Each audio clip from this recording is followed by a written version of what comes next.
നമസ്കാരം. Raf talk ഫുട്ബോളിലേക്ക് എവർക്കും സ്വന്തം. വേൾഡ് കപ്പിന് മുന്നോടിയായിട്ടുള്ള സന്നാഹ മത്സരങ്ങൾ പൊടിപൊടിക്കുകയാണല്ലോ. ഇന്നലെ വമ്പൻ ടീമുകൾ ഇറങ്ങിയ ദിവസമാണ്. Germany ആതിഥേയരായിട്ടുള്ള USA പരാജയപ്പെടുത്തിയിരിക്കുന്നു. 2-1 വിജയമാണ് ജർമ്മനി നേടിയിരിക്കുന്നത്. കളിയിൽ കായ് ഹവേർട്സ് രണ്ടാമത്തെ മിനിറ്റിൽ ജർമ്മനിയെ മുന്നിലെത്തിച്ചതാണ്. എന്നാൽ കിടിലനൊരു ഗോളിലൂടെ റോബിൻസൺ 37ാമത്തെ മിനിറ്റിൽ USA ഒപ്പമെത്തിച്ചു. ഇടവേള സമയത്ത് മത്സരം 1-1 സമനിലയിലായിരുന്നു. രണ്ടാം പകുതിയിൽ സനയുടെ ഗോളിലൂടെയാണ് ജർമ്മനി വിജയിച്ച് കയറിയത്. ഏതായാലും നല്ല പോരാട്ടം USA നടത്തിയ ഒരു കളിയാണ്. ഒടുവിൽ ജർമ്മനി വിജയിച്ച് കയറി.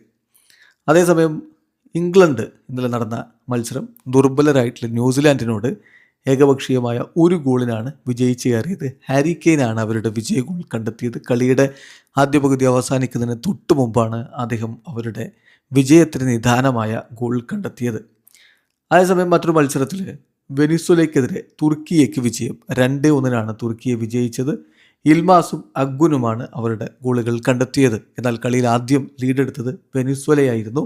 മെൻഡോസയിലൂടെ 13ാമത്തെ മിനിറ്റിൽ അവർ ലീഡെടുത്തിരുന്നു. പിന്നീട് 2 ഗോളുകൾ അടിച്ചുകൊണ്ട് തുർക്കിയെ കളി തിരികെ പിടിക്കുകയായിരുന്നു.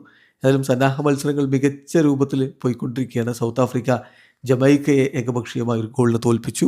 വേൾഡ് കപ്പ് കളിക്കാനുള്ള ഖത്തർ എൽ സാൽവഡോറുമായിട്ട് ഗോൾ രഹിത സമനിലയിൽ പിരിയുന്നത് കണ്ടു. വേൾഡ് കപ്പിലേക്ക് നവാഗതരായിട്ടുള്ള കേപ്പ് വെർദെ ഏകപക്ഷീയമായ 3 ഗോളുകൾക്ക് ബെർമുഡയെ പരാജയപ്പെടുത്തി. ബ്രസീലിൻ്റെ ഗ്രൂപ്പിലുള്ള സ്കോട്ട്ലാൻഡ് ബൊളീവിയയ്ക്കെതിരെ 4-0 തകർപ്പൻ ജയമാണ് സ്വന്തമാക്കിയിരിക്കുന്നത്. ഏതായാലും വമ്പൻ പോരാട്ടങ്ങൾ വരാനിരിക്കുന്നു. വീഡിയോ അവസാനിക്കുന്ന ഫുട്ബോൾ ലോകത്തെ കൂടുതൽ വിശേഷങ്ങളുമായി റാഫ് ടോക്സിൽ എത്താം.